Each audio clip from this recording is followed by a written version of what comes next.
No one's coming to save you. No one's coming to save you. If you want change, you've got to change yourself.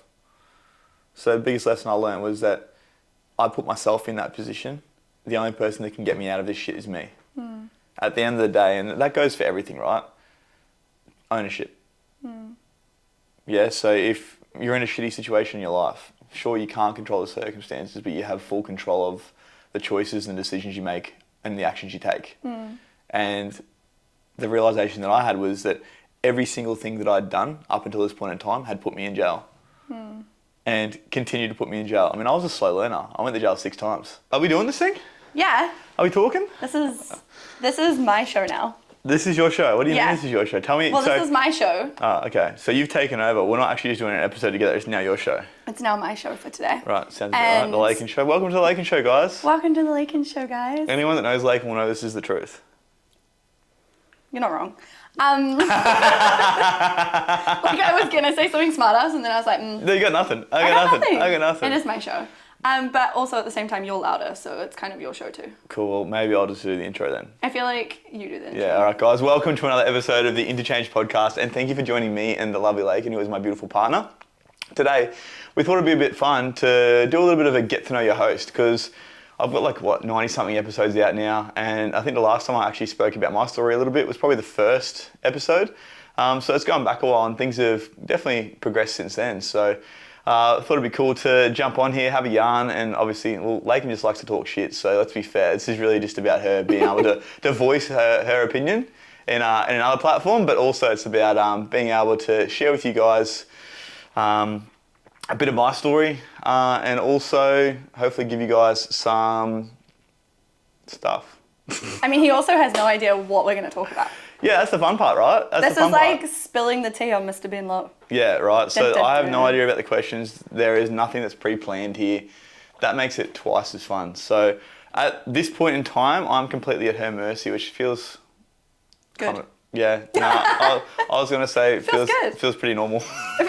I don't know if this is going to be a podcast or an argument, but it's fine. We're going to find out. You guys here for both, right? You guys are here for both. We don't argue. No, we don't. We disagree. We disagree. Okay, you ready? No, I'm in disagreement about that. Fair. You're in disagreement about everything. Yeah, this is gonna be great. Do you know what? I still haven't actually thought of what the first question would be, but the first thing that keeps coming to my mind is I do want to ask about your childhood. Like, I know about your childhood, but I feel like nobody else knows about your childhood. Right, well, where do I start? So, I mean, compared to a lot of people out there, you'd probably say that I had a pretty placid childhood, right?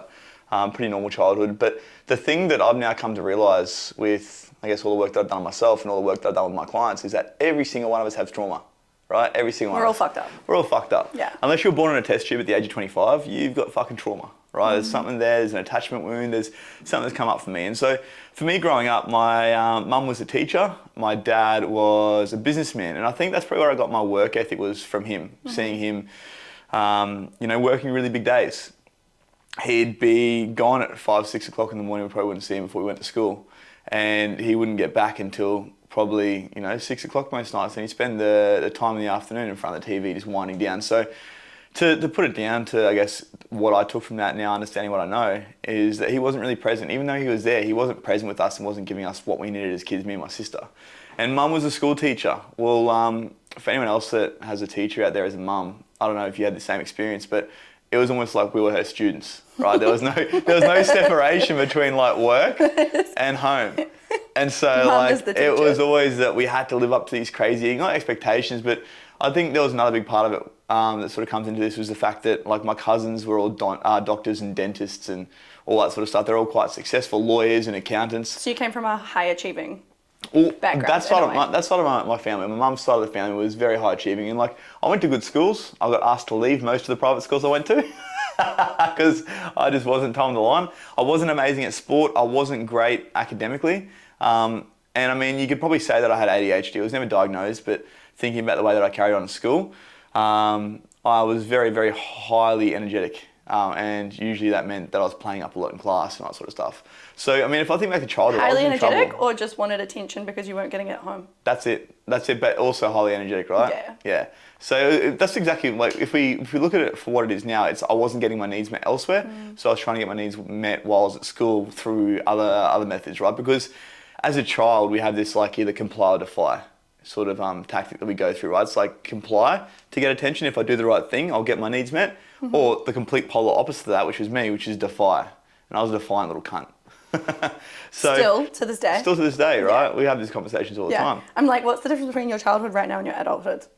I'm a kidult. We're both kidults at this point, right? Same. But yeah, so I mean, when it came down to it, I just wasn't getting my needs met at home. So I was looking for other ways to get my needs met. Yeah, so with the dynamic that played out through my parents as well, it was that I felt like I was always in trouble. I was never good enough, couldn't do that sort of stuff. I wasn't living up to the expectations that my parents had for me, right? And I think this comes from like the unrelenting standards that probably my dad had for himself around like business and that sort of stuff. And then also being that mum was a teacher, and also then seeing my other cousins, so her nieces and nephews, doing really, really well. It was almost like this expectation or this pressure that she felt upon herself that if we didn't do well, that was a reflection on her. And so I feel like that sort of then played into the dynamic of, you know, always being in trouble and, you know, always being the naughty kid. So I really, I guess, took on that role as I started to get older. And probably about 15, 16, I was going to heaps of house parties, drinking a lot. Ended up moving out of home at this time because once again, how do I word this? At the time, if you'd asked me, I would have said I got kicked out, right? Would have looked good on paper. Typical kid. But it just came down to the fact that I didn't like the boundaries, right? And once again, back to that defiant nature, Mum gave me an ultimatum. She's like, you either stay at home or you can move out. And I'm like, she was like, stay at home, toe the line and follow the rules, or you can move out. And I was like, see you later. So I moved out at the age of 15, and obviously without having parental guidance around this time, obviously being the defiant little cunt that I was, I started to, I guess, latch on to the wrong kinds of people. You know, so I was, you know, smoking heaps of weed. I ended up selling weed because when I moved out, I had to make a living as well. So I was working at McDonald's, which was my first job, going to school and selling pot. And if I look back at it now, it was like, well, I had this choice, like, because I couldn't do all three. You know, I couldn't continue to work a job, couldn't continue to sell pot, couldn't continue to go to school because it was just causing too much stress in my life at a young age. So I ended up quitting school. You know, the way I saw it was I'm making good money selling pot. You know, I'm making okay money at McDonald's. At least I've got like a, you know, consistent income coming in with that. So I ended up quitting school in year 12 and, being out on the road, you know. So yeah, that was childhood. And obviously with that, there's a lot more that sort of took place there. I mean, we can go into that deeper if you want later on. Can I say something? Yeah. I find it really interesting because I think from the outside, you had a pretty like normal childhood, right? Like you had a pretty like dad's a business owner, mum's a teacher. Yeah. Pretty stable household. There's only 2 kids. Do you know what I mean? Like from the outside, white pickety fence kind of, right? Precisely, right. But this is where I'm going with this, is that like people see that and they think like just because you grew up in a good environment in terms of like from the outside, everything's pretty good. Like all your basic needs as a child were met in terms of like you had food, you had water, you had shelter. Like most of the basic human needs were met, right? Like that love sort of and connection wasn't there. Yeah, I'm getting there. I'm getting there. Yeah, I know where you're going. But like, with this. do you know what I mean? From the outside, not from the inside. Of course. Very normal, right? And it's like people don't expect someone like you who comes from like a normal childhood to go off the fucking rails. Do you know what I mean though? Like, we haven't even got there yet. No, but but that's the thing is that like, so it's like, but then I think it's really important for like the people that probably you work with to also like, I guess, look at it as it's not necessarily about how you grew up from the outside, but it's like what needs weren't met internally for you as a child. That's Massively. actually like important because it's like that's what you lacked. So that's what led to you going off the rails as a teenager. Yeah. Because it was the internal things that weren't getting met. And it's like, I think there's still this stigma around people being like, you know, I've got to buy a house and I've got to have this and I've got to have all this external stability. There's all this pressure to fit in with that. But it's not even that. It's like people think that that's going to be what gives someone a good childhood. That's what I'm going down is like, it's staying with the childhood thing. It's like, that's what people still think is going to give someone like a good childhood. But I think at the end of the day, you could live out of a car, but as long as your child has like love and is like felt like seen, heard, validated, learns how to process their emotion. I think it comes down to like emotional processing and understanding your emotions as a parent so that you can then hold space. It's like, then you wouldn't have defiant children. because they could actually communicate they're their actually needs. feeling like they're seen and heard. They're actually, this is the thing, like obviously if I had a better connection with my parents, I don't think I would have gone down that road because I would have been able to get my needs met by them in other ways, right? I have another question. Go on. Based off of my little spiel that I had. Okay. What do you think it was that made you go down the path that you went down in terms of like, because like you went down the shit. I can tell you exactly what it was. You went down the shit path, right? Because some people would go overachieving, right? I didn't get love at home, so I'm going to be an overachiever in terms of like, I'm going to go like all in and fucking build this $1 million empire to try and like prove something to my family. Until my parents tell me they're proud of me. Literally. But I feel like, especially someone who came from like a stable place, right? Because like I think I look at like myself, if I was to act out and go off the rails in terms of like drugs, alcohol, it'd be normal because that's what I grew up with. Yeah. You didn't grow up with that, but yet you chose that. So why did you choose that? Like what was the... Well, I think low-key, obviously, Dad was an alcoholic, so that was always around. So it started with alcohol. But if we look at actually what it comes down to... Yeah, exactly right. If we, and that, what does that look like? It's numbing with substance. I feel like shit after the end of the day, so I'm going to go and sit and drink. Yeah. But when it comes down to it, it just comes back to being misunderstood. My parents didn't understand me. I didn't feel like I was being understood. And so what did I do? I sought to get my needs met, or I sought after getting my needs met in any way that I could. Yeah, but what was the... like what led you to go down those paths? Like, was there a certain moment in your childhood or a certain person that you came across that opened that door for you? Well, not really. The thing is... Or you were just like, fuck this, I'm going full blown, send it. Nah, so obviously I didn't start with the ice, and everyone knows about my story about ice. It was more so I started with, drinking. And when I was drinking, it's like you feel good, okay? And also, all the people my age were doing that. It was a way to fit in. Yeah, so once again, back to being misunderstood. Now I felt like I was understood because I was around people that were doing the same things. It's like, hey, I have this little group of people that are my people, right? Same with smoking weed. You sit around in a fucking circle and punch bongs behind the school. All of a sudden, I had this community of people that I was around.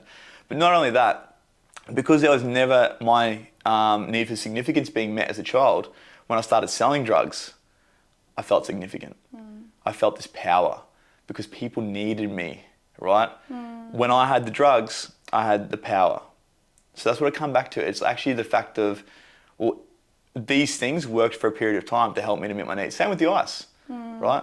Once again, it's like I had people that I was surrounded with which were doing the same thing.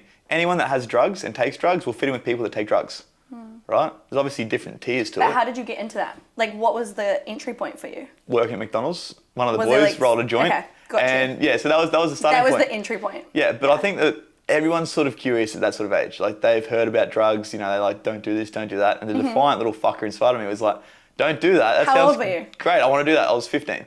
Okay. 15 the first time I smoked weed. It was actually after I moved out of home. Yeah. Moved out of home, started smoking pot. The day that I smoked pot for the first time, the day that I actually ever bought pot for the first time was also the same day that I started selling pot. So I had that entrepreneurial mindset, right? I was like, this is not surprising. Yeah, this is the thing, right? I was like, okay, here's this thing. People want this thing. I can sell this thing because I can get it in bulk. I could afford it. I had a job at the time, right? And so I could get that. I could sell it. I could make more money. And then I got addicted to the lifestyle because it was like, well, all of a sudden I'm being invited over here to smoke bongs with this group, and I'm being invited over here to smoke bongs with this group. It's like I've got all these people. And now all of a sudden, feel popular and you feel like you fit in. You feel important, right? Yeah. And you feel Which is significant. what you wanted as a child. Well, it's once again, it comes back to the basic human needs. If we look at what they are, it's certainty, variety, significance, love, connection, growth, and contribution, right? And I was getting my need for significance and also my love and connection met because I felt important. I felt like people needed me. I felt connected to other people. And so for the first time in my life, it was like, well, I feel good, He's a wild one. Yeah. And obviously from that, like, it started off smoking pot, then got into the party drugs, like MDMA, a little bit of cocaine here and there. I feel like you're not a child anymore now, are you, though? This is teenage years. 31, no, this is, yeah. No, not now. Right now? No, I mean in your story. Like, no, in the story, this is 15. We've moved past the childhood now. Yeah, that's right. So childhood, like, moved out when I was younger. Yeah. Started smoking pot. 15, 16, 17, 18, I was sort of smoking pot. 18 was the first time I tried the meth pipe. And I think a couple of weeks before that, I tried acid for the first time. Right. So it was just like recreational stuff. And then after that, it was just out the gate. The first time I started smoking ice, I was like, where can I get more of this? How can I get more of this? Who do I need to rob to get more of this? Like, what do I need to do? And actually, to be fair, it wasn't that bad. Like, once again, same as when I started smoking pot, the day I started smoking ice was also the same day I started selling it. Because it was like, fuck, well, it's comparison between diamonds and gold. There's a big markup on it. I can make a lot more money doing this. Yeah. And that just ended up consuming my life, for such a long period of time. Because once again, it was like I could go to work, and I had a couple of jobs in between. Like I worked at McDonald's from 13 till 16, quit when I was 16. Then I had a couple of jobs here and there, car valeting with my dad, a couple of sales jobs. But I was like, fuck, what's the point of going to work? Because at the end of the day, I'm making more money by, being at home, by sitting there and actually selling drugs. And it was fucked. And the problem is that it looks appealing, and this is something I want to say as well, is like it looks appealing. I'm not glorifying that lifestyle at all, because the things that come with it, the stress, looking over my shoulder all the time, wondering if I was going to get robbed, shot, stabbed. Like, this is a reality of that world. I mean, there was only the other day, a kid over here in Hope Island got stabbed over a gram. Over a gram, stabbed, and he's dead, he's gone. He's brown bread, he's not here anymore. It's fucked up. And that's the world that I really stepped into. And I think there's probably a lot of people out there listening to this that have either been in that world or are in that world that don't understand the gravity of this shit. Like, it literally will consume your life and take you, and there's only two ways it ends up, dead or jail. And I'm still here, but I spent 4 years locked up that's 4 years of my life gone. 4 years I could have been doing things with myself, 4 years that I could have been working on myself, 4 years that I could have been investing in myself. 4 years of my life, and people underestimate what you can actually get done in 4 years. So it was definitely a slippery slope for me from there. Do you feel like you avoid thinking about your childhood? For a long time I did. Yeah. I know there's a lot of men out there that probably do as well. They don't want to think back to it, or they... We're talking about you, remember? Yeah. This is you. This is you. Stop. So the thing is, I think as men, when it comes to emotions, when it comes to that, we don't think about it. And so for me, I was definitely in that category of not wanting to think about childhood, because there was, a lot of sadness, a lot of anger. So I calloused myself off from that. I didn't want to think about it. I didn't want people to see that I was weak, right? I didn't want to actually have to think about the things that did make me upset. For a very long time, there was...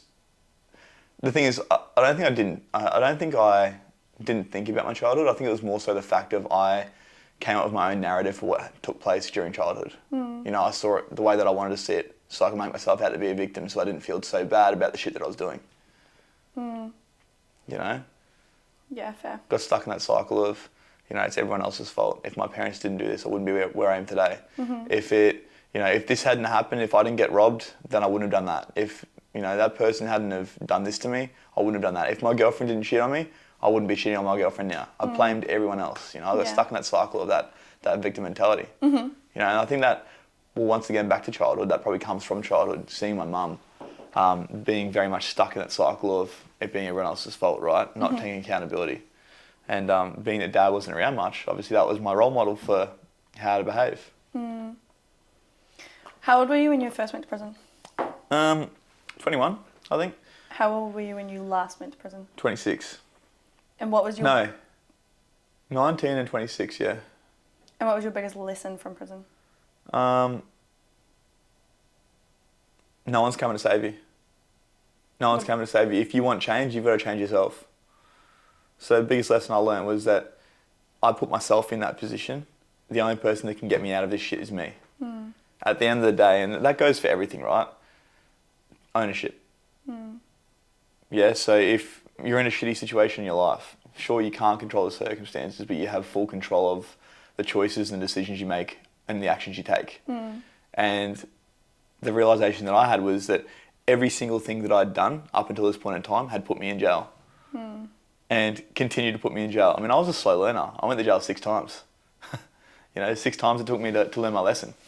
But I feel like if you've spent years doing something, it's not... you don't just get one... there's always a build-up. You've got to be hit with the same hammer a few times before you actually go, ouch, for most people, hurts. that's how it takes place, right? It's tap on the shoulder, get hit by a Mack truck. I feel like you're 31. A slow learner would be, you'd be in your 50s and you'd still be fucking at least addicted to some substance at this point. You'd be I'm an alcoholic, but at least I'm not doing meth anymore.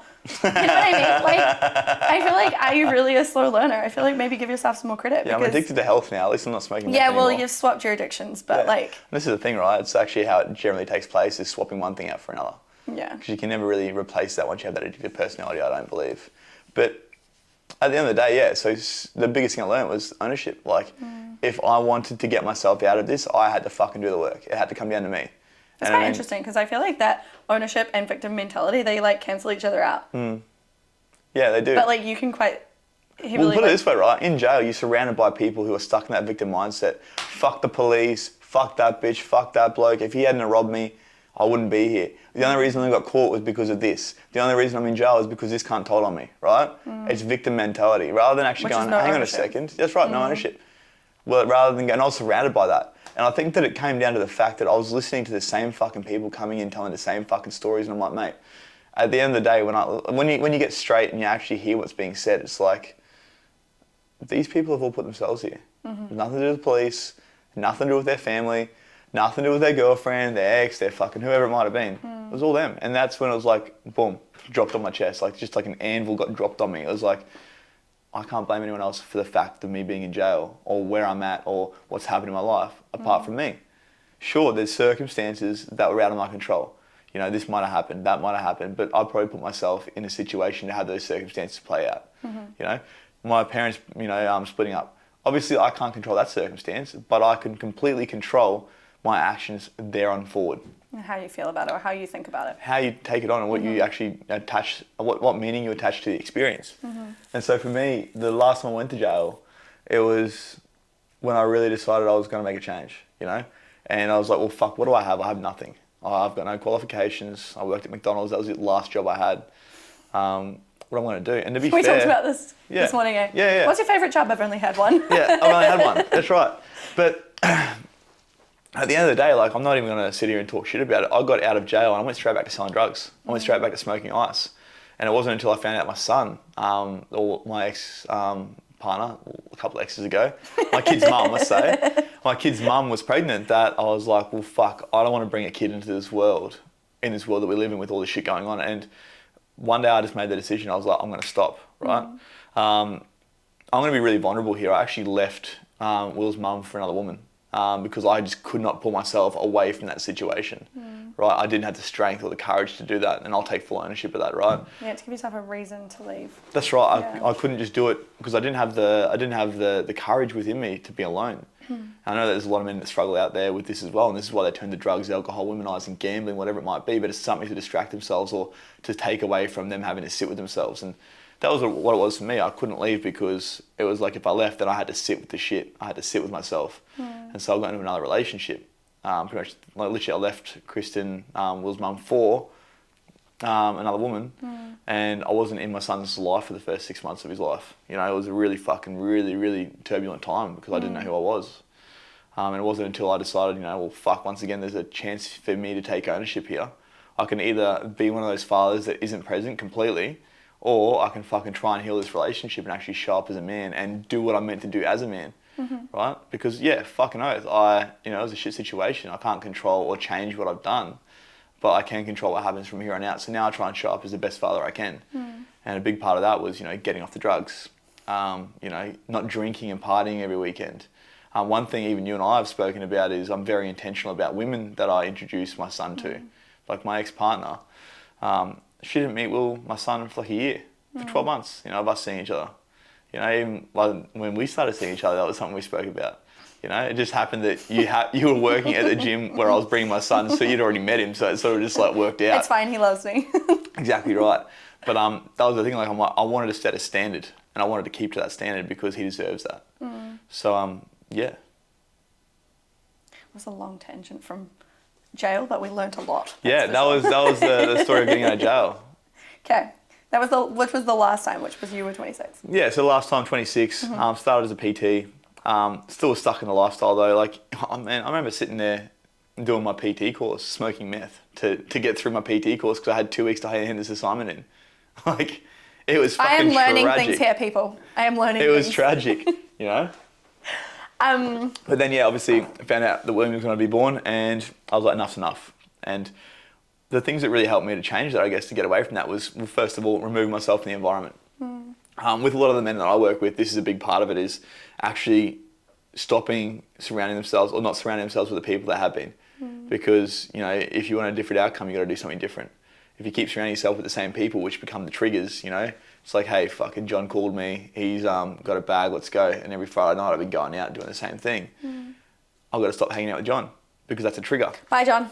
See you later, John. You know? Love you, but and so for me, this was actually the loneliest time of my life. The loneliest time of my life because I felt alone. You know, I had so much shame and guilt around the things that I was doing. I obviously left my pregnant ex-partner with my son. So there's shame and guilt around that. I was at a gym training people fucking as an ex-crack addict, as a ex-drug addict. So there was so much shame around that, and I felt like I couldn't connect with people, so I felt so fucking alone. But yeah, I slowly started to, form some connections and started to form a routine, started to change my habits, have some healthier habits. I wasn't just partying every weekend. I wasn't just drinking all the time. Now what do your weekends look like? On the bag. What do your weekends look like? Drinking every night. What do your weekends look like? They do not look like that. No, I don't. That's the thing. Like, and it's a slow process to get there. Like, but it's just replacing those things with healthier habits. Like, no, but seriously, what do your weekends look like now? They're better. No, but what do they look like? Yeah, what do you do? I'm just fucking with her. She's an easy bite. I want the answers. Yeah, so getting up at 5 a.m., 4 a.m. on a Saturday morning to go to the gym, hanging out with a bunch of people who are doing the same shit that aren't out drinking every fucking night. Going to the beach. And if they are and going to the gym afterwards? Yeah, at least they're showing up. You can smell it. But yeah, this is the thing, it's just having those healthy habits. So getting up, fucking doing my breath work, doing my meditation, having a cold shower every day. On the weekends, actually going out, doing hikes, Markets, wholesome shit, doing all the things, hanging out with people that aren't doing the same stuff. Getting ready for the week ahead. Getting stuff planned for the next week so that I can show up as the best version of myself. Right, it's like that old saying, it's like win the morning, win the day, right? Which is really only half the story. It's win the day, win the morning, win the day, but to win the day, you have to first win the night before. And it's the same with start of the week. Like if you can win your Sunday and then set yourself up for success, generally the rest of the week will play out well. Whereas if you're fucking coming into the week like I used to, hungover as shit, probably only getting into bed at 3 a.m. on a Monday morning, rolling out for a 6 a.m. client, if I even showed up, or rolling out of bed for a 7 a.m., 8 a.m. work start after having a massive weekend, you're already behind the ball. You got nothing going for you. Yeah. So this is why routine and habits was something that really, really helped me. And the thing is that everyone asks me this all the time. They're like, what was the thing that helped you to change? And they want some fucking glamorous big thing that's like this shiny object that it's like the magic pill or the quick fix to help them to, get their life on track. It's just consistency, discipline, and hard work. Doing the things, but doing them consistently. It's not fucking sexy. It's not, hot. It doesn't look good. It looks hot on you. Thank you. You're welcome. But it's just maintenance, right? It's doing the things and maintaining those things. I have this conversation with my clients all the time. And it's like, you get to the 4 to 5 week mark and all of a sudden you're out of pain. Like, you're not feeling like the problem you had is a problem anymore. And that little bitch voice, I call it, in the back of your head's like, man, you're doing so well. Let's go celebrate by having a drink or having a line. Let's go out with the boys. Before you know it, you're back at square one. There's no quick fix to that either. It's just maintenance, discipline. When that voice pops in, getting rid of it, talking over it, telling it you're not going to do the thing. 5, 4, 3, 2, 1, get up and go. Yeah, that's right. Yeah. Or don't get up and go even. 5, 4, 3, 2, 1, don't get up and go to the door. Don't open the door. Don't let the old mate in. It's dropping the bag off. But there is nothing sexy about change, apart from when you get to the desired result. Yeah, that's pretty sexy. But the journey to get there it's slow. And it takes time, and it takes effort, and it takes consistency, and it takes fucking hard work. And at the end of the day, that's really the only way that you can get these things to work for you rather than against you is by actually doing the thing consistently. I can't even remember how we got here. We're talking about me getting out of jail and starting as a PT. Okay. Yeah. Next question. I don't want an explanation. Right now, in your current life, what are the top 3 emotions that you feel the most? Ooh. Happiness. Is love an emotion? Yeah. Okay, well, let's just go love. And doubt. Okay. Happiness, love, and doubt. Those are your top 3 emotions these days? Yeah. Fair. What are the doubts? Okay, doubts. So when you and I have a discussion about something, let's call it a discussion. You don't like something that I've done, and that ego of mine, fucking Richard. So we've named my ego Richard because he's a fucking dick. He's a fucking dick. He's an absolute dick. But anyway, so the doubt is because before I actually come around and take ownership of, hey, like I actually fucked up, there's a big piece of ego there, big ego piece that's like, nah, man, like fuck that. You didn't do anything wrong, or no, what she's saying is completely wrong. That didn't happen. These are the conversations that I have myself in my head. And so there's like a big piece of doubt there. And because there's been a lot of times in our relationship where I've been triggered, And I've been emotionally activated because of, it's like, hey, you did this thing and it upset me. And all of a sudden I take it personally.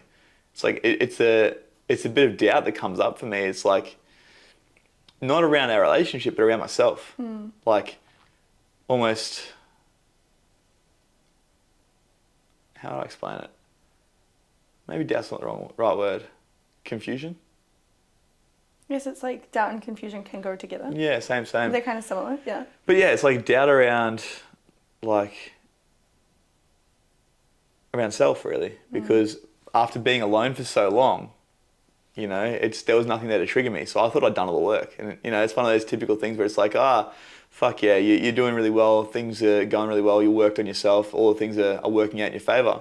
But then you add a relationship or you add a child or you add something else that can actually reflect things back to you and become a mirror. And then all of a sudden all these things that you thought you worked through come up. And so there's a lot of doubt around, like, maybe I'm not where I need to be. Maybe I'm not. But at the end of the day, it's one of those things that sort of it's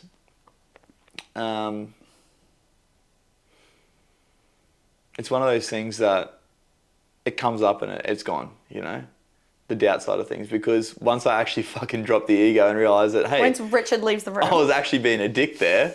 it's like, no, cool. Like, I've actually got to take responsibility for that. What was the first personal development book you ever read?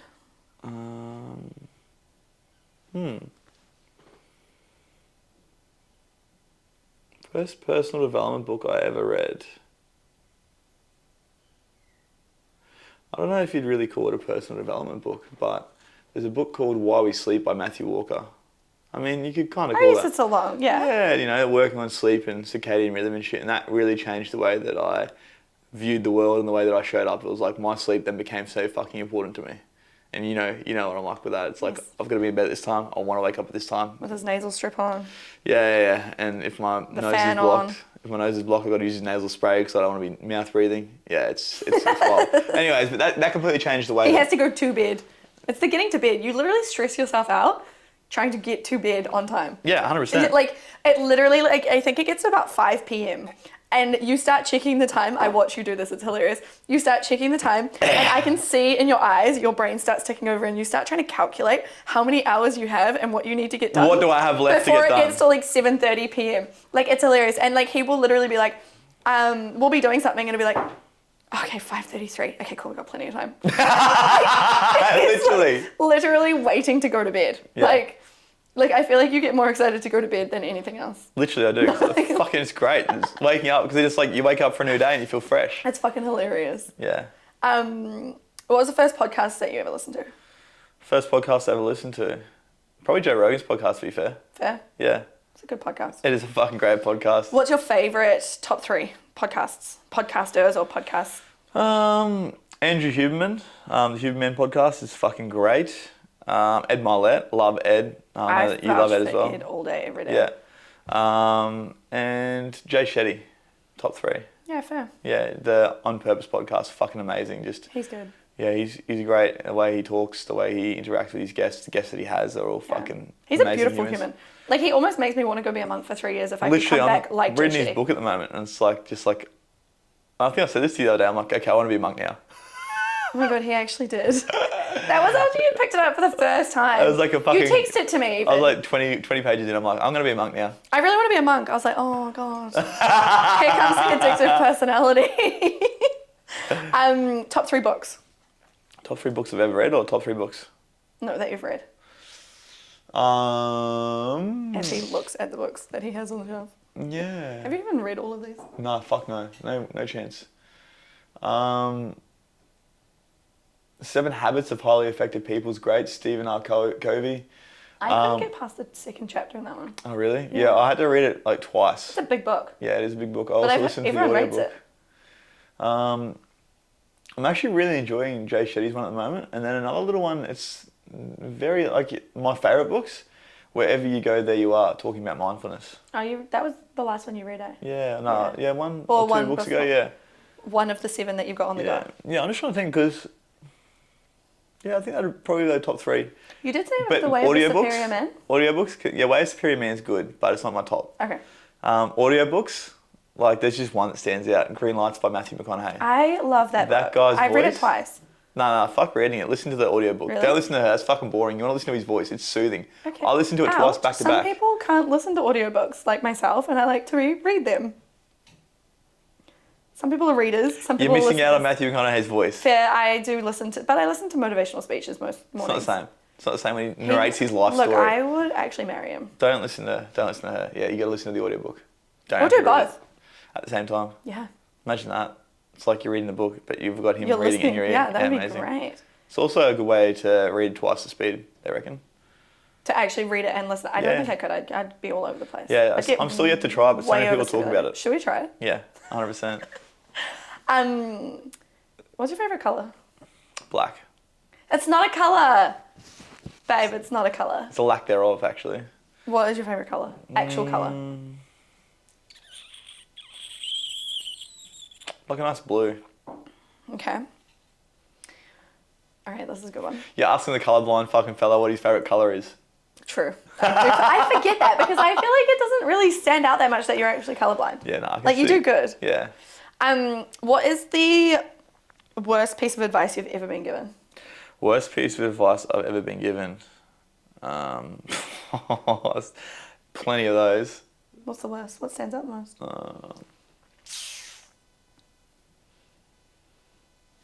It would probably be around drinking, right? And it's like, you have something bad happen in your life. For me, it could have been, like a breakup or something. It's like, oh, don't worry, we'll fucking have a night out with the boys and it'll be fine. Self-soothing with drugs and alcohol, anything around that. And I had so many people telling me, just do this, you'll feel so much better. Just do that, you'll feel so much better. And yeah, it feels good for like 5 minutes because you're numbing, you don't thinking about it. You go out, you meet some other girls, and then you wake up alone in your bed or with a girl the next morning. It's just like, fuck, I feel like shit. And then the problem that you had yesterday has just become a problem for today, and it's even worse. But yeah, definitely using substance as a way to cope. Anything around that. And I've had so many people give me advice around that in the past. And obviously that just comes down to... just go have a drink. Yeah, it comes down to the quality of people that I was hanging around and the people I was surrounding myself with. Don't worry, just fucking pump a line, you'll be sweet. So anything around that is just the fucking worst possible advice you could ever get given. What's the best piece of advice you've ever been given?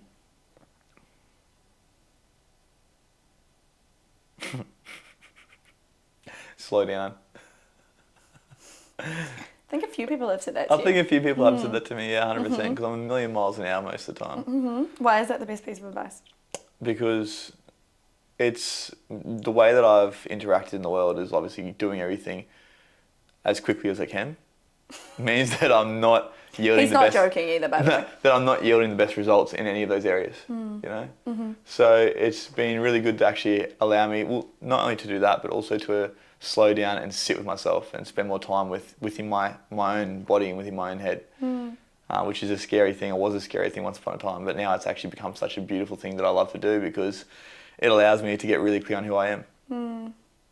What's the one thing that you need to work on as a person right now? Emotional regulation.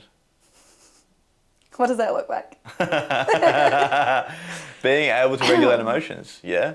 Being able to what? Regulate emotions. So it's... What does that look like for you? For me, it looks like being able to sit in emotion, right? When there's something that feels uncomfortable, being able to sit in that. And once again, like it's a sliding scale, right? Once upon a time, there would have been none of that. Now there's obviously a lot more than there once was, but there's still a big room for improvement for me to actually be able to sit in emotion and actually sit with my own emotions and actually feel uncomfortable things, because for such a long time, like I think I said this to you the other day, the first time I actually cried since I can remember being a kid without drugs and alcohol was like 4 weeks ago. That was the first time I've cried as being an adult, and there's always times where I've wanted to, but it's like, oh, that's an uncomfortable feeling, let's push that to the side for so long. And so regulating emotions allows me to not only feel sadness and actually, experience that, but if you can't experience sadness, you can't experience true happiness. I guess it also stops you from being reactive, right? Because like part of building a habit is having a feeling, and so our feelings drive us to do things. So it's like the same thing as like rather than being reactive, being more responsive. Being able to sit with things. When you can actually just sit with it and feel it and understand it, you then get to choose a logical action to move forward, not an emotional reaction. Because I feel like it could go two ways, right? Like an emotional response could be like, say you're feeling a feeling, so then you go and use drugs to numb it. right? So that you don't feel it. But then you've also got the other side where it's like you're feeling an emotion, so then you lash out at someone because you want them to take on that, because you're like, I've got so much feeling, I don't know what to do, so I'm just going to push it onto someone else, and then you regret what you say and you upset someone else, and now you've got that mess to clean up. Or you've even got like I don't know how to put this into words, maybe it'll come to me, but yeah, I guess it's like if I can just pull it from the sky. But yeah, I think emotional regulation is like teaching people to sit with the feeling first so that you can actually move forward or not react at all. Well, like actually just sit there and be like, this is how I feel, let it be okay, and then get up and carry on with life. But feeling safe to actually feel those emotions, which is where most men struggle. And I mean, once again, I'm fucking in that category too. Vulnerability, feeling emotions, these are things that as men we get taught not to do, because it's like, don't be a little bitch, you know, big boys don't cry. All the stuff, all the stories we take on, we get told that from a young age. And I even catch myself doing this with my son. Like, you've pulled me up a few times on it, being like, you know, just let him have his tantrum, let him feel it. You know, because that's all he's doing. He doesn't know how to express his emotions, so he's doing it in a way that he does. But also men do that to women then as well, because it's like, you can't sit with your feelings. You can't sit with our feelings. And we're emotional as fuck. Really? Yeah. Fuck, hadn't noticed. No. Right. But yeah, exactly what you're saying. But it's like you can't, but then it's like if you can't regulate your own emotions, you can't sit with someone else's, and then you'll just want to fix, and then it's like that then leads to like women shutting down their feelings. That's you know, right, like because if you're always trying to fix things rather than just holding space for them. Yeah, because I think it's like there's a domino effect. It's like men often are like, oh, I've been told like it's not safe to feel my feelings, but then because you don't feel safe to feel your feelings, you actually don't let other people feel their feelings, and you don't let your partner feel her feelings, and then she shuts down, and then you sit there and be like, why have you shut down? Well, it's because and then women then suppress our feelings, and we suppress a lot, but then because we're so emotional and chaotic, it comes out in reaction, right? It's like, and then I think if everyone just learned how to emotionally regulate, the world would be a happier place. Fucking A. It just comes back to that emotional intelligence. Like, just have a fucking cry and then get up and carry on. Is that how easy it is? That's what I do. I just put myself to bed. Just go to the shower, have a cry. Yeah. Wallow in it for a moment, and then I'm like, yeah, well, that was fun. Let's keep going with life. Yeah. What is one thing that you're really excited for in the future? One thing I'm really excited for in the future is... Like what one thing? Building a foundation that's going to help young men. Nice. Okay, and that's going to look like giving them a pathway to sort of feel seen and heard. And obviously I don't know exactly what that looks like yet, but if I think back to my childhood, it's like comes back to that, we already spoke about this feeling of being misunderstood, right? And so one day my son's going to be going through this. He's going to be 15, 16 years old, and he's going to have that fork in the road, and he's either going to choose the path that I chose, or he's going to choose the other path. And if I feel like kids these days are doing it younger and younger. What's the thing? If he's got people there that can support him and help him and actually allow him to feel seen and heard, and obviously for all the other younger men out there as well, that can help them to support them on their path, obviously to becoming a man. Because this is the thing, like in the community and in society these days, there really isn't that rite of passage into becoming a man. They just get, hey, look, do the thing, go to school, you know, get the 9 to 5, do this, do that. If that doesn't fit in your mold, then fuck off, you know. And obviously I wasn't one of the ones that fit that mold, you know. So I want to build a foundation or some sort of community to help young men to transition into manhood in a healthy manner. Cool. And I'm really fucking excited about that, because I know that's going to have a huge impact, because at the end of the day, if we can change the leaders of tomorrow, we're going to have a better day tomorrow. You know, we're going to have a better world tomorrow. Is there anything that you feel like you want to tell people but you don't say very often about yourself? Not really. I'm a fucking You're open book. You're an open book. I'm an open book. Okay. You're a sharer. We were speaking about this the other day. If there was one thing, this actually, yeah, we sort of were to some degree. Actually, yesterday or the day before, we were talking about vulnerability and love, right? Yeah. And how my highest value is actually love. And for a lot of men, that's really hard to admit. But the thing is, if we boil it down, every single one of us as human beings have a high need for love and connection. But a lot of us don't admit that, or we seek it in unhealthy ways, right? Hence, you know, being a womanizer for so long, or chasing affection and attention through anyone that will give you that affection and attention. And I had this revelation in my ayahuasca retreat, and it was just love is the answer. So, you know, being able to love self and learning to love self. And for a lot of men out there listening, they'll be thinking, what, this cunt's a fucking poofter or something. But I don't give a fuck, because at the end of the day, I know the fact is that until you can love yourself, you can't love anyone else. You can never experience the depths of love. And love really does heal things. It really does heal everything. A lot of men will think you're a pussy. I think a lot of men are just too scared to admit it themselves. Like, yeah. I've got brothers, and like I can just see how much they want to be loved. Yeah. Like, you can just see it in them. It's just like, love wants to just like melt them, but they're like, I'm a boy. Yeah. Puff the chest out. I gotta be tough. Fucking be tough. I gotta be tough. But then you'll see them with their girlfriends. They're like a fucking little puppy dog. Yeah. It's like, that's not what I saw before. Yeah, so if there's anything that I don't really talk about that I'd love to talk about more, it's about that. That literally the answer is love. That you're a puppy dog. Yeah, I'm a puppy dog. It's like a golden retriever. Yeah. Better than being a fucking cat, eh? Cats are cats. Yeah. Rubbish bags on tin roofs. No, too far. I don't condone that kind of behaviour. Don't come at me with that shit. Honestly, he's going to go viral as a cat killer at this point. Yeah. Cool. I have no further questions. Fuck, this feels like a police interview. I have no further questions for the suspect. I have no further questions. I have asked all I need to ask. And I'm sure something will come to me later. Is there anything about me that you think that other people should know? I have a list. No, I don't. Is there anything?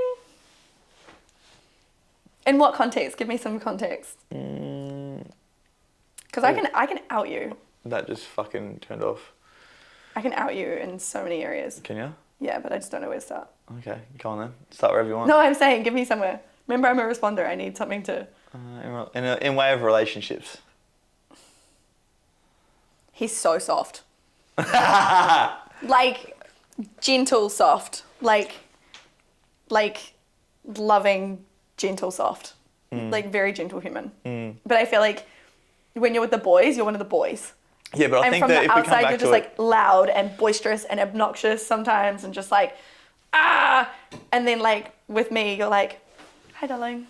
But that's Hi. the authentic self, right? That is me at my most authentic core, is I am a big softie, right? Which isn't a bad thing. When I say soft, it's like, not I'm a pussy. Like, it's more so around the You're fact just gentle. of being gentle, And, right? like, being very... kind. Yeah, and you're being very... loving. What's the word? Like, you are like a teddy bear. Yeah, and like you very much like want to be loved. And then, fuck yeah. And then you have so much love to give. Like, so much love to give. Like, it's... And you're like a hopeless romantic. Oh, fuck, I love doing romantic shit. He is such... Anyone out there listening to this, a mate of mine will know this. And also, I've got a few mates out there that are fucking hopeless romantics as well. But fucking doing the cute shit for someone, there's no better feeling because you just see their face light up, your face light up, you know? I mean, actually, you don't really show emotion when I do cute shit. It's after the fact, but you show so like much 3 gratitude. days later. Yeah, it's like, hey, thanks for doing that thing 3 days ago. Yeah. But it's just the best feeling because it's like, it makes you feel appreciated. And it's like, it is a good feeling knowing that I was able to do that for you. And I think as well, like, yeah, you're like, underneath all like the, you know, some of the unhealthy coping mechanisms that you've adopted through like life and whatnot, it's like you have a very healthy masculine in there. And like, it actually comes out quite a lot. But it's like, yeah, it just, honestly, you're just like, I want to give. I want to like, I want to make you happy. I want to make sure that you're okay. Right? Yeah. It's making sure that you're safe, making sure you're looked after. And that's what a healthy man does. Like, it's only when Richard gets in the way. Fuck Richard. Anyways, he's a cocksucker. Anyways, the healthy masculine, like, is such a beautiful thing. Like, people talk about, you know, toxic masculine, fucking toxic femininity, all that sort of shit. That's nothing to do with the masculine or feminine. That's just toxic people. Yeah. Just toxic people in general, fucking putting a label on something. But the masculine in itself, in its pure essence, is a provider. It's someone that actually looks after their family. They have love and they're vulnerable. They're able to speak about what's coming on for them. Because this is the thing, it's actually harder to speak about what's actually coming up for us than it is to not. Right? It's easier to fucking push everything to the side, even though it comes up later down the track. It's so much easier to squash things rather than actually speak about them. And this is something that I teach every single one of the men that I work with, is that it takes more courage and you'll be so much more respected if you can actually sit there and talk about the things coming up for you, because there's a fear of judgment, there's a fear of embarrassment, there's a fear of people not agreeing with what you're saying. There's all these fears that come up, but even through those, you're still being vulnerable and sharing what's actually authentically coming up for you. That's fucking courage. That's fucking power. That's fucking strength, right? You know, it's so much easier just to push things to the side and not talk about them. And so for a real man, it's, you know, showing up and being vulnerable, showing up and being that provider, showing up and actually, you know, doing things that benefits not only himself, but also the people around him. That's what a healthy man does. That's what a healthy masculine does. And so I do try and embody that to, you know, my highest degree if I can. But I feel like naturally you already have that anyways. Like I said, like it's like, I feel like you're like, even when I hear you tell stories about like your past relationships and like that sort of stuff, like it's like even under all the toxic shit that's happened like for you, it's like under there's like the way you think is like still very like, I'm the man, but like in a good way. Not in your ego. I just want your ego. Richard's back. Inflate, and no, didn't mean it like that. For fuck's sake. Fuck. In relationship, his ego is present every second day. So these microphones are cut out. Luckily, we've got these other ones on. Hey. Hi, babies. See, like the flat line. We're flatlining at this point. We are flatlining. Yeah. Anything else that you want to add to that? Anything else you want to know about me, or anything else that you think that people should know about me, especially for men that potentially are going to work with me?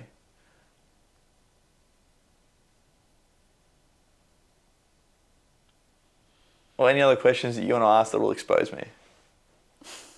No, because you won't. I feel like you won't even expose yourself. What do you mean? I don't know. I feel like, I don't know. I don't really. I mean, you are pretty much an open book. Yeah, I'll sort of. That's definitely something I'm, trying to do more of as well. But even sitting on the other side of this podcast is different for me. I feel so much more comfortable sitting where you are asking the questions. Yeah, I've noticed that you you find comfort in things, and then you're like, fuck yeah, like I'm the man in this. And then as soon as we put you just like outside of that, you're like, what the fuck? But that's what I need. That's what I need. It's so funny actually. Welcome because to my world. I think today one of the things I wrote down in my journal was what can I do to step out of my comfort zone. Is this it? No. I was actually going to the counselling appointment, but this is definitely it. This is definitely it because this wasn't planned. No, it wasn't. This wasn't planned. And then all of a sudden now I'm sitting here, it's like, oh, that's the way I can step out of the comfort zone. Let's jump on the other side of a podcast. And I feel like that's probably something as well that like is something you're working on is actual vulnerability. Like I feel like you're really good at helping other people. Yeah. And talking people through things, and you're like full of knowledge. Hence the books. I've only read like 30% I know you've read of like those. 4 of those. But, yeah, they look good for the podcast. You like to think that you're a book of knowledge. No, but like I feel like you have a lot of knowledge, and like when you, what's the word that I'm looking for? Like when you tell me. I'm trying.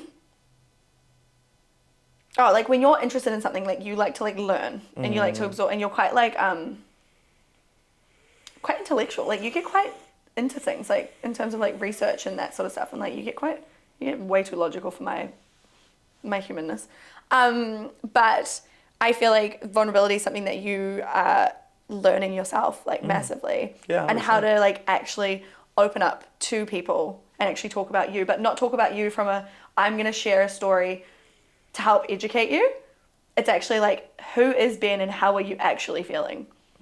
Oh, that's uncomfortable. Like I literally see your eyes. I know what you're talking about. Just like, and it's like, and people have probably picked up on it in this podcast because I have. It's like, you're like, I'll tell you a little bit of my story, but I'll educate you real quick. And then I'll tell you a little bit more about my story, and I'll kind of tell you about how I feel. Let me just add some education in there just real quick so that you can benefit from this. Learn something. Literally, I feel like it's a protective mechanism for your vulnerability. You're like, I don't want to tell them how I really feel. Yeah, there's that. It's a work in progress. Yeah, I feel like that's something that's like, I don't know. I mean, I feel like you've been doing that since we've been together, like really like stepping into that vulnerability. It's actually really cool. Because I feel like, yeah, there is more of like your authentic self coming through. And I think that really since, 100%. Well, this is the thing. Let's not educate people. No, this is the thing. Like since my ayahuasca journey, like there has been that big authenticity piece coming through. Because prior to that, it was always just the ego running the show. It was like, this is how I need to show up. This is how people want me to show up. This is how... Lots of masks. This is how I think that you think that I need to show up. So that's how I was showing up, right? And it just come back down to... And this is where so many people get stuck. It's like, I'm not actually showing up as myself. I'm showing up as the person that you think that I think that you think that I need to be. That's it's in Jay Shetty's book, eh? He's like, I'm not what... I'm not who I think I am. I'm not what you think I am. I am what I think that you think I am. Yeah. Yes. Right? So I am not what I think I am. I'm not what you think I am. I am what I think that you think that I am. Yeah. And it's so true, right? We have this perception of what we believe people want us to be. Or we're just worried about what other people think of us. So and it comes to like fear of judgment, right? Fear of failure, fear of not being included, fear of whatever it might be. Like there's a fear there that comes in. And it plays into our basic human need of the connection and obviously feeling significant. So we do what we have to do to fill those needs and show up however we have to show up. And that was definitely me for fucking until, 31 years? 31 years. You know, the only time that I ever felt comfortable with myself was for a long time when I was on drugs, you know? And then after that, it was when I was jumping out of planes or when I was hiking by myself, you know? That's the only time that I felt really at peace. But then again, that's like not being vulnerable, right? That's having to remove yourself and isolate yourself to be able to just be you. Yeah, of course. And I feel this so deeply in my soul because I still do this as well. Like, I'm like, oh, how will I feel best about just being me? I'll just go and be by myself because I don't have to pretend to be anything. And then you put me back out into the real world with humans and I'm like, I'm going to put this mask on over here and this mask on over here and this mask on over here. Hey guys! Honestly. Literally. And then you're like, why do I hate everything and everyone right now? I'm so resentful and I'm exhausted. And then you just go be by yourself and you're like, oh, I can just be me here. Can we just have a breakthrough for you? No, I've done that. I've been aware of this for a really long time. Yeah. It's just a work in progress. Yeah. Same as you. Like, Of course. We've all got This is the thing, things. we're all a work in progress. Yeah. Like, you're never going to be perfect. It's so funny. People start the journey of growth, right? And they think, oh yeah, fuck yeah, I've gone to one Tony Robbins seminar, I've read a couple of books. I'm healed, I'm good. But the journey of growth never stops. It's a lifelong thing. Do you know that's actually the biggest feedback that I have from most of the clients that I work with when I say to them, what's been like one of your biggest like aha moments with working with me? Is they're like, because I say this one line every time, the healing is in the doing. Yeah. Like, so stop trying to read all the books, stop trying to listen to all the podcasts, stop trying to hire every coach that you can possibly come across, and like also stop aiming for an end goal. Like, stop. Just keep doing it. Just keep doing it. Like, just take a little bit of information, get to know yourself, know your weak spots and your strengths, and then go and work on both. Like, you know, it's like, for example, Play into your strengths but work on the weaknesses. yeah, it's like there's a time and a place to go and hire a coach. Like, if you're stuck with a certain situation and you're really aware of it, go and hire someone who can help you in that one area. But don't expect to be fixed and healed. That's the thing, it's right? like that little spot, but it's like, do the work. Like, that coach is not going to fix you. That book is not going to fix you. But it's like, I say this to my clients all the time, it's like knowing what your issue is and then being aware of it and then being intentional about how do I want to show up going forward that's different to this, because this is obviously not serving me. Yeah. And then being put in the situations to then choose different in the situations, because it's like when you said earlier with like your self-worth will, like, you can think your self-worth is like up here when you're single, and then you get put into a relationship and you're like, holy shit, it's not till you're put in situations that you get things reflected back at you. And so the healing is in the doing. It's every day choosing something different, choosing not to react at your partner like you normally would, choosing not to have a drink after work like you usually would, choosing not to press snooze on your alarm. It's Some not kind like of pattern interrupt. yeah, that is the healing, but it's like forever. It's just choosing different every day. That's the thing. Like, I guess the thing that you said there was like, you know, they hire a coach they want to fix, but we don't actually do anything as coaches. We just guide. They've 100%. actually got to do the work. 100%. Yeah. We just like have knowledge or tools or a blueprint that's taken like Or experience, you know? Yeah, like I was gonna say, it's like for me, it's like, you know, going through a breakup, and it's like it took me a year and a half to get to where I am now, and it's like I can help people not get to where I am now, but I can close the gap a lot quicker. 100%. I can get people in 12 weeks where I was at 8 months. Yeah. You know what I mean? It's like I can help you just do it a little bit faster. 100%. Because I've been through it. That's why you hire someone. And that's the same as me. Like, you know, I can do what I did in 6 years. I can help you do that in a couple. Yeah. But you've still got to continue to do the things. And that's up to you. Yeah, exactly right. A lot of self-responsibility. But yeah. Anyways, quick little plug for our fucking coaching there. But we might finish Don't work that with one me. up. Bye. I love you. We might finish that one up, eh? What do you reckon? Unless there's anything else you want to ask? No. No? Nah. I'm done. Oh, guys, love your feedback on this one because it's a little bit different. And yeah, maybe we do more of these sort of ones where me and Lakes just go back and forth. I don't know. What do you reckon? We'd love your feedback. Let us know. Otherwise, we'll see you on the next episode. Peace.